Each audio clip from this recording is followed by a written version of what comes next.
Are you using your emotions wrong? We're going to talk about it on today's podcast. Hi, my name is Michael Johnson. I'm a ballroom dance professional, a life coach, and a peak performance expert. I'm part of a group of motivated people who are dedicated to attaining emotional mastery and unlocking our full potential.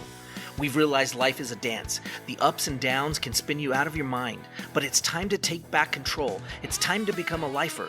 We don't believe others are responsible for how we feel. In fact, we don't believe anyone can make us feel anything. We are a new breed of overachievers. Emotional mastery is our journey, and unlocking our full potential is the key. Welcome to the journey. We are lifers, and this is Majic for Life. What's up, lifers? Michael Johnson here with the Magic for Life podcast, and I am so excited you guys joined me here today. If you're watching on YouTube, make sure you like and hit the subscribe button. But don't forget, if you hit the subscribe button, you got to hit the little bell, because the notification bell will allow you to get notifications every single time that we post some new content. And if you're watching us on on iTunes or on Spotify, Stitcher, I guess you can't watch us. If you're listening to us there, please leave us a review, or do me a favor and take a screenshot and post it on social media with hashtag Magic for Life with the J. Don't forget the J, right? And we'd love for you to pass it on. See, that's how we know to keep making more content, and we know you're loving what it is we do and the topics that we're putting out there. So please like and subscribe, or send us a review at info@magicforlife.com. We'd love to hear from you and what you think of the show. Anyway, as we said in the intro, are you using your emotions wrong? What the heck does that mean, right? Well, let's look at it this way. If you were going to build a house, right? My grandfather was one of those generation where he learned how to do everything from nuts to bolts. He wanted to learn, he wanted a house. And so the American dream of having a house, he didn't decide, oh, I'm going to buy a house. He decided he was going to build a house.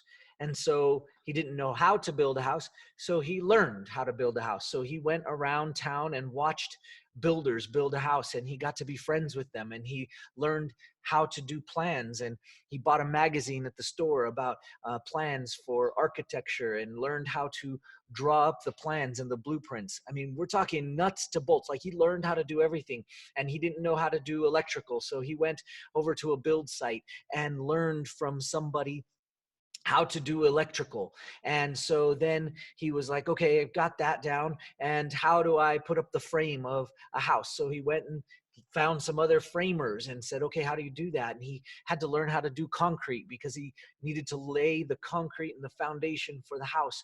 So he learned how to do that, and then he learned how to drive the truck to be able to dig the dirt and create the hole.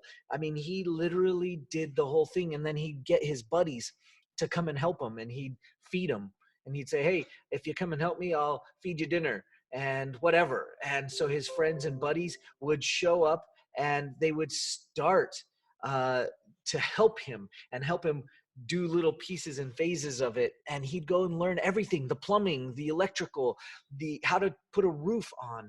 He learned the whole entire thing. And recently, after he passed away, I got a lot of his tools that I was inherited, his tools. And to me, that was a legacy. It was one of the coolest things ever to be able to see all these tools. And they were old tools that he used. And he built 3 houses. The first one was too small. He outgrew it. So he built a second one. It was a little bigger. He decided he didn't like the floor plan, didn't like how it was laid out. So he built another one that was his dream home. And so the third home later, he had built it exactly how he wanted, with the floor plan that he loved. And he did it exactly the way that he wanted to do it. And how cool is that, right?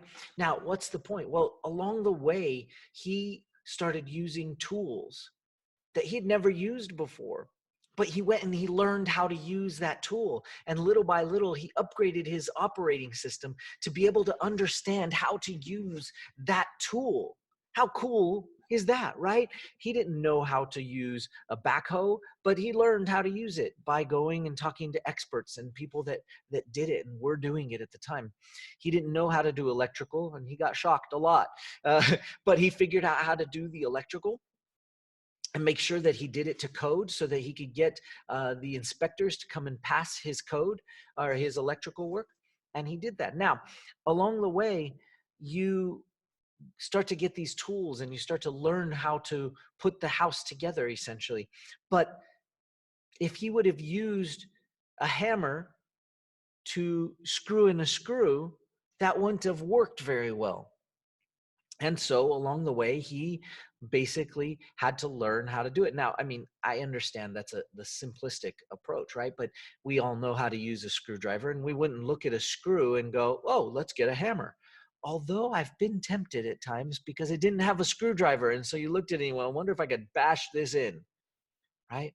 But it doesn't utilize the screw in the proper way when you bash it in, right? Because it just creates a huge hole, right? And that's the same exact thing with other operating systems that we have in life.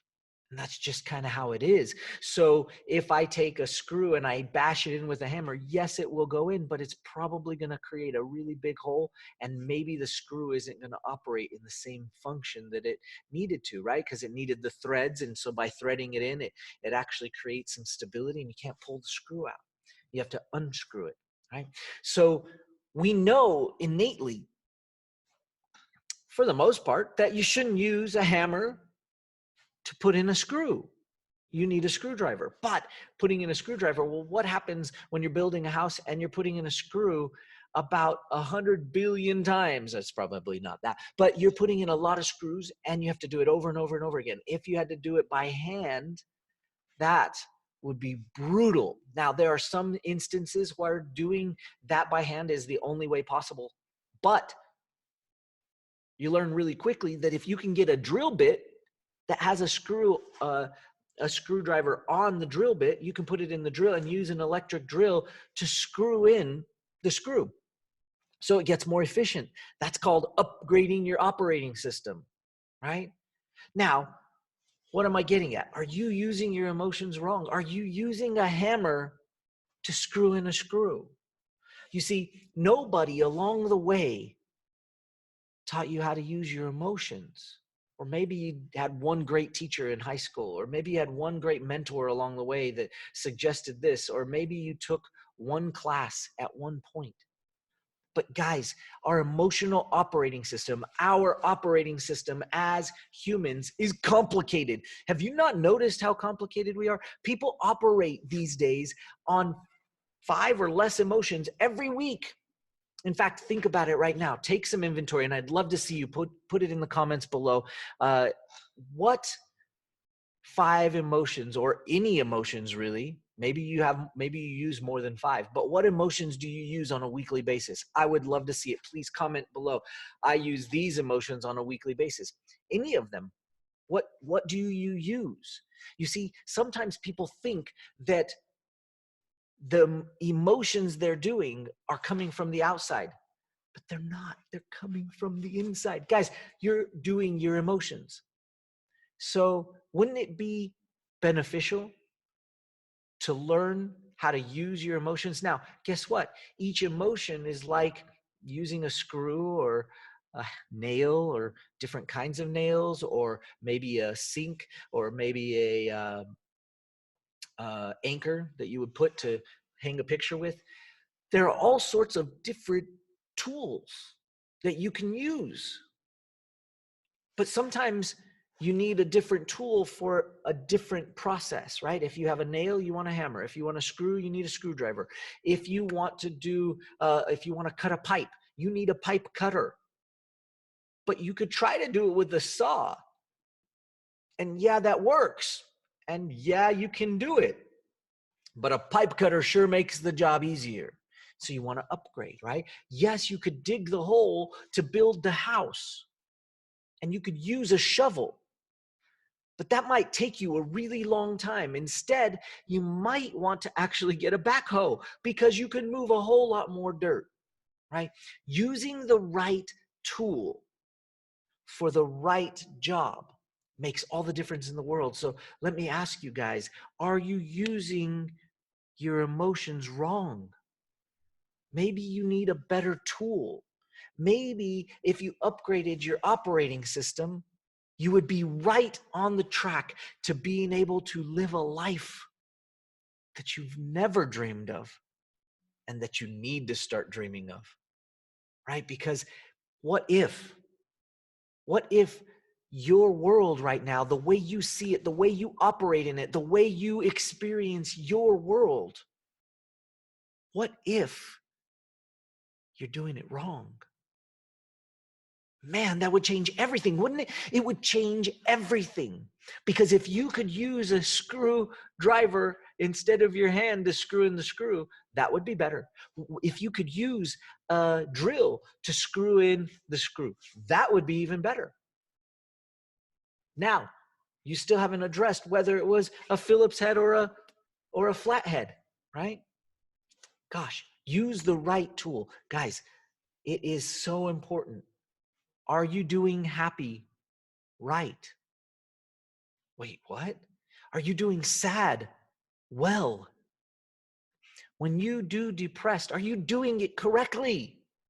I know that sounds so foreign and it's so weird, and I'm sorry that it's weird, but guess what, guys? Your operating system needs an upgrade, and you need some new tools to be able to put the house of your life together. That's kind of a fun analogy, and I hope you enjoyed it, and I hope you're thinking about that. What emotions do you do? Put it in the comments below. What emotions do you do on a regular basis? And take a little bit of an inventory. There are thousands of emotions that you could get great at. It's time to learn. It's time to learn. And it's time to start practicing the emotions that you value the most, and that the ones that you want to do the most, you need a better tool for them. You see, all emotions are for us to experience life with. And doing sad is important.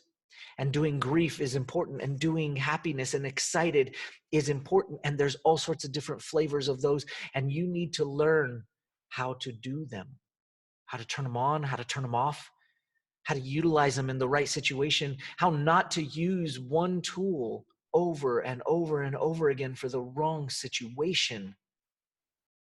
Because I know you guys have been out there. I know you've been out there in your life, in your world, executing an emotion that you didn't want to execute. And you find yourself afterwards going, why did I do that?